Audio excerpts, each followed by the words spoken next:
Good morning, everybody. The Brew with Matt and Mike is back. If you stayed up all the way to watch the game last night, I'm sorry you did. I did as well, and now I am quite sleepy. Doesn't feel worth it. Mike, how are you doing, sir?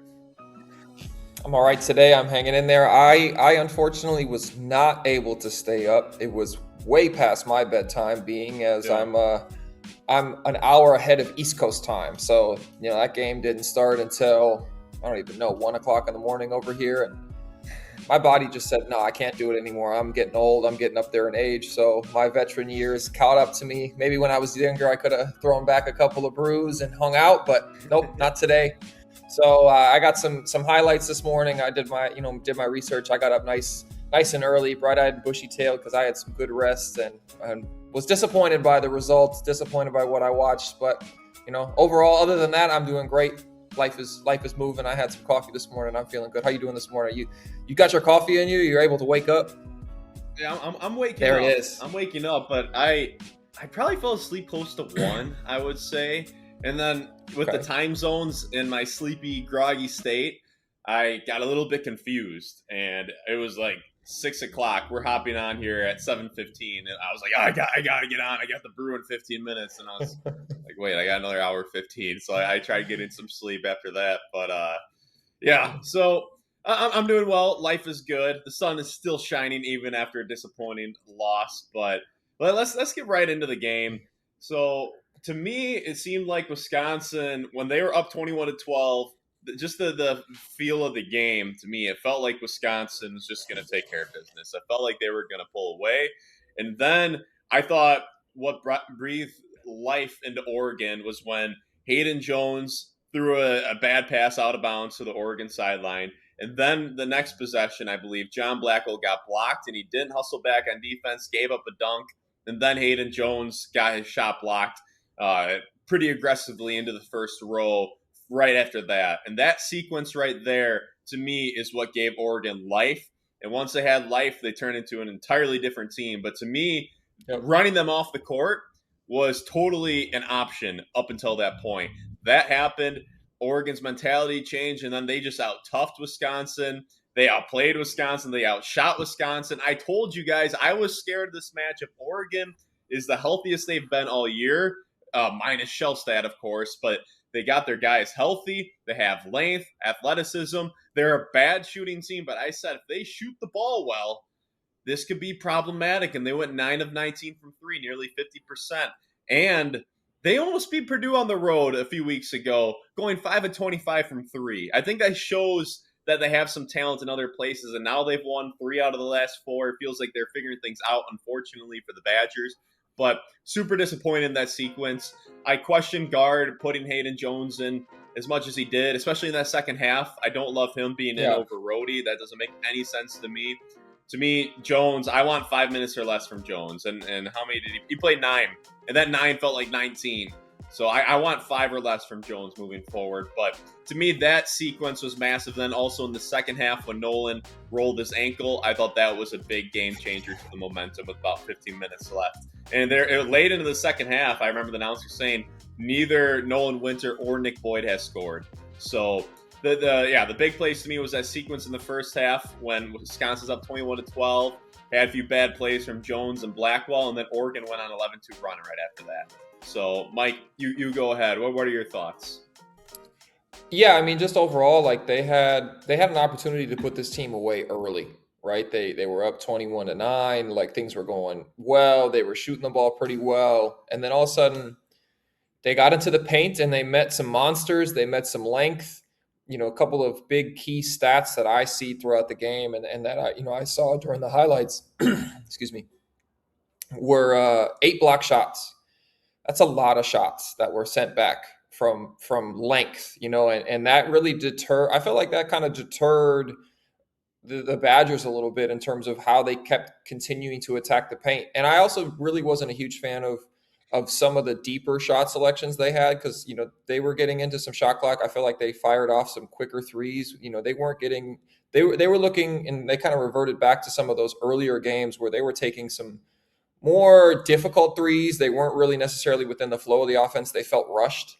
Whereas, in a lot of these games that they've been winning they've been getting 10 toes down. They've been, good second pass off, like very easily recognizable, like, yes, I should shoot that. And I felt like they were just a little bit rushed. I think that the amount of block shots that Oregon had against Wisconsin really changed their mentality a little bit. And as well as the other big statistic is they had 24 points off of turnovers. That's a huge amount. They had basically almost 2 points per possession. Oh, no, they had exactly 2 points per possession off of turnover. So every time Wisconsin turned it over, they got a bucket because Wisconsin had 12 turnovers. So, that was a huge game changer. Those two statistics kind of really tell the story of the game. So for me, that was the biggest thing for me, is just seeing, how they handled themselves in those situations, and seeing a really athletic team like Oregon, who has size, who has the ability to block shots and close down the paint. And then I think Dana Altman did a pretty good job of mucking up the game, right? He played 2-3 zone. They took away Boyd's left hand. They did some defensive stuff to shade him that really limited him, and he really never got going. And when they needed him to get going, when we've had these runs where Boyd all of a sudden just he like flips a switch, and all of a sudden he flips a switch, and then the team flips a switch, or Blackwell does it, and nobody really got there. Nobody really flipped a switch, and we can look at it and say, hey, they didn't come out to play. I actually am a big believer of these West Coast trips. They're really goofy. They really mess with you. Those guys looked sleepy in the second half. It was one of those things where they were probably feeling like their bodies should have been in bed when they're in the second half of a Big Ten game. And that's kind of what I saw. The energy level wasn't quite there. And that can really affect you. People don't think 2-hour time changes is that big of a deal.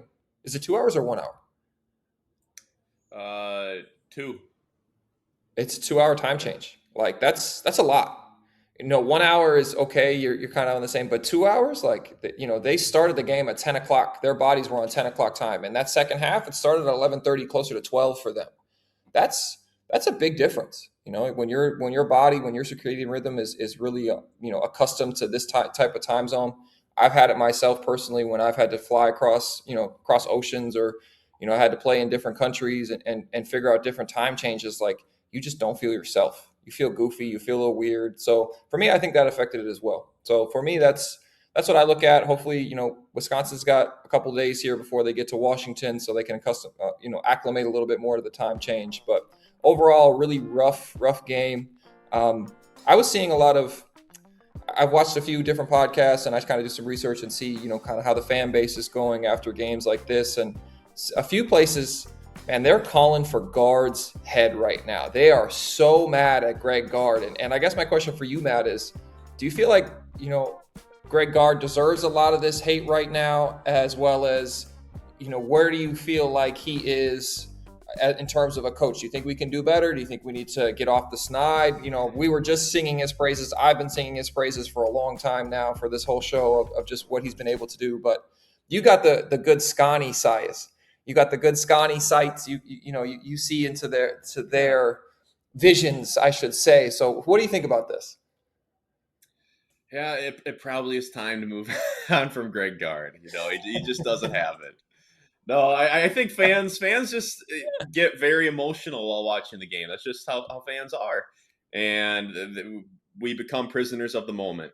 And big picture, absolutely not. This has been a fantastic season from Gard. The turnaround, the improvement throughout the whole season has been super impressive. Disappointing loss, but it's not easy to win. We're just talking about this. Like, it's not easy to win consistently in college basketball. So just people getting emotional after a disappointing game, prisoners of the moment. But if Wisconsin pulls off another, let's say they beat Purdue on the road, they'll be happy again. It's just people lose sight of the big picture, and they get caught up in the moment a little bit too much. So that's my answer to that. But my kind of building off of that a little bit is the Ohio State loss was bad. This loss was bad, where they play it bad, and that's two out of the last 3 games. Should we be concerned? Is it a case where this team peaked a little bit too early, and now they're just coming back down to earth to the level they really are? I don't know if they've peaked too early. I think, they're in the slog of things right now, right? They're right at the end of this Big Ten run where this conference is unforgiving. there's not a lot of easy games. Oregon is one of the bottom teams in the Big Ten. They're not a great offensive team. Obviously they've had a lot of injuries, but they still put together a really high level basketball game. I know Wisconsin had a chance to put them away and they didn't play that well, but man, there was a lot of block shots. Like they have athleticism. They're still a good team. It's just they've gotten the bad end of a short stick of luck. So for me, it's a little bit interesting. We'll see how they do on this west the second part of this West Coast trip. But I'm still a big believer in the size of the Big Ten going from East Coast to West Coast. That travel really adds up on you, and especially changing that. NBA teams talk about it all the time. Oh, we got this long West Coast trip, especially the East Coast teams, right? Those Eastern Conference teams, they got to go out to the West, and they just talk about how difficult it is. It's a complete change in routine. It's a complete change in your sleep pattern, what you eat. You're on the road for consecutive days. It's a challenge, and the good teams can kind of weather those storms. I would say Wisconsin is still a really good team. They're still, inconsistent or immature in some aspects. They haven't quite figured out, hey, how do we keep this and stay consistent and put together 80, 120 minutes, 160 minutes, 4 games consecutive. They haven't quite figured that out yet. Although, they've won 10 of their last 13. So it's hard to say that right now. It's just, like you said, prisoner of the moment. But overall, I think they're still building. There's still some good things about them. Guys are still improving. Austin Rapp had a few really nice moves. He seems a little bit more comfortable putting the ball on the deck. So there's guys that you can see improvement on. Just, could be one of those nights again. And the problem is they've had a couple of those nights in the last week, which, doesn't always bode well for teams as well as fans. Yeah. What are your thoughts, Matt? So, What do you believe? You think this team has peaked? not I think things could change very, very quickly, but I am a bit I am a bit concerned that 2 of the last 3 games were bad. It's not like they played well and lost some heartbreakers. They got their asses kicked against Ohio State and now Oregon. Like Oregon looked like a top 5 team in the country that second half. They were just whooping up on They did. Wisconsin. They out physicaled them. They looked more athletic. They had more heart. They shot 70% from the field. Uh, Outscored Wisconsin 55-38 in the second half. Like I told everybody that Oregon is talent wise better than their record and they're healthier than they've been all year, but they're still not that good. Like they're okay.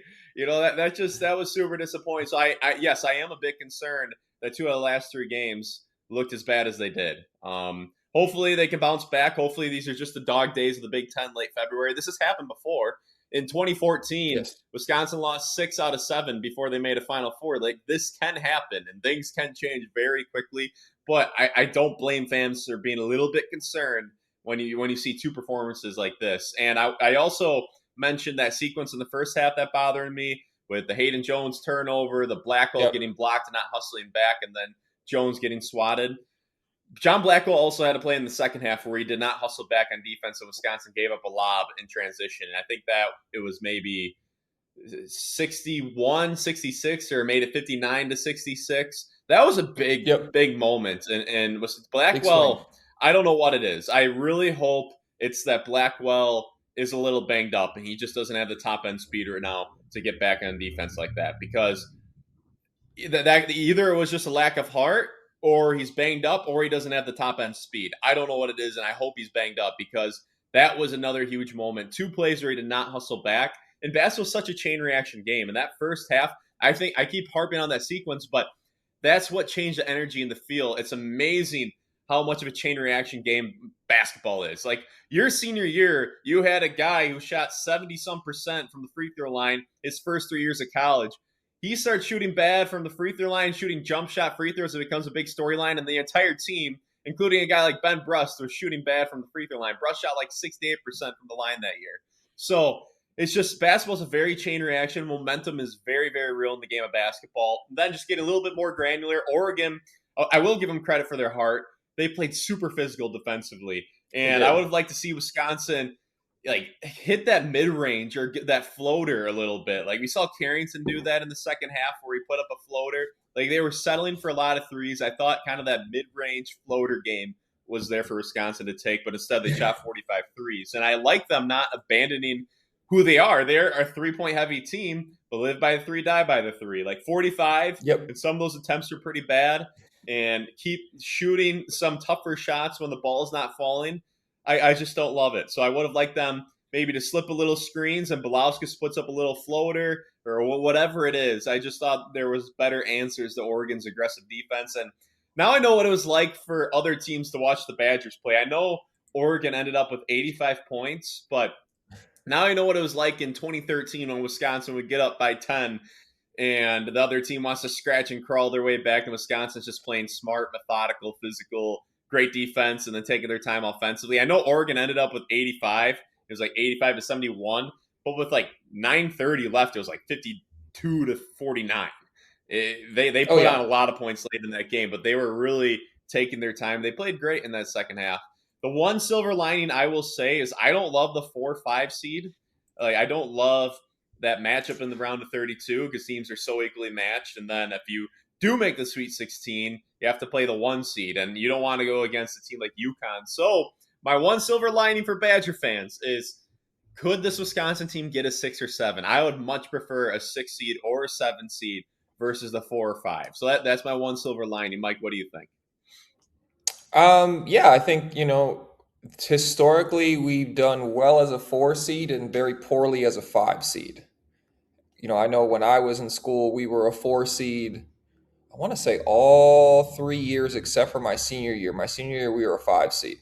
But 4 Yeah. seed. When I was a 4 seed, we went to 2 Sweet 16s. We played well. We lost to some good teams there, but yeah, that 6-7 line is really where I think Wisconsin really has to aim for right now. I don't think they can jump up any higher, especially with a couple of losses that they've had the last week and a half, as well as just their early body of work. Right, they don't have a signature win before January. So that's going to be a big thing for them. They do have 2 of the best wins in college basketball, which is obviously going to help them. It just depends on what the committee feels and views Wisconsin as. But, they also have a lot of opportunities to keep jumping up. They got to go against a really good Washington team. I think Washington has a chance to make the NCAA tournament. And then they're going to, finish out with Purdue and they have the Big Ten tournament. So there's plenty of opportunities left for them to keep improving. Hopefully this is just one of those that we look back and we go, man, they struggled. This was a rough go. This was a rough week. Winter got hurt. Maybe guys are getting sick. That's also the other thing that happens that really goes unchecked and unnoticed is, and people don't really care, obviously. Like, oh, he was sick. Oh, what was me? But that can affect you. I'm curious if John Blackwell has something going on with some respiratory disease or something going on. This is the flu season. We've had Rap deal with that, and unfortunately, you're in a nice little germ bubble because you're touching the same basketballs and you're around the same people every day. So you get that little daycare new baby effect in a basketball team all the time. So yeah, I think hopefully we can get up to a 6-7 seed. We'll see. We'll see what they can do, but overall, this team is still like, I'm still very hopeful and very optimistic about this team, especially come tournament time. Because, it seems like these games against lower level opponents, they're just kind of like, man, whatever, we should win. We'll take care of business. But then when the stakes get high, when the lights get really, really bright, this team has some cojones. Like, we've seen it. They have real cojones. Huevos. Sorry for those non-Spanish speakers. They got some grande onions. So I like that. I think that can bode well for them in March because the NCAA tournament is a different monster compared to anything else that you're ever going to experience in basketball. So I'm really still hopeful for that. Yeah, I'm cautiously optimistic as well. I would really like them to get a 6 seed though, and I hope you're right. I hope Blackwell's got a cold or he's a little banged up. The way he's running lately looks like he might be just a little hobbled. I don't know exactly what it is. And yeah, looking ahead to Washington, they are 14-14 this year, but just like Oregon, they've won 2 out of their last 3, and they're 6-11 in conference. That's no gimme. That's no gimme. So I think it's super important for them to take care of business. If Wisconsin can creep up to that six seed line, I think they can make it a nice run, but I don't want a 4 or 5. Seems like the college basketball has gotten very top heavy recently, where you don't want to come across it. But that mean we would make the Sweet 16 if they come across the 1. But I would much rather not play a 4 or 5 matchup. I would rather go 6-3 into playing the 2 seed. So that's what I would prefer. But I think that's a good point to wrap up on. Mike, anything else from you? No, we're good. Thanks so much for joining us. Appreciate you guys staying up late for the Badgers, getting up early with us. We appreciate it, and we'll look forward to talking to you guys about Washington here coming up. Yes, sir. All right. Have a good one, everybody.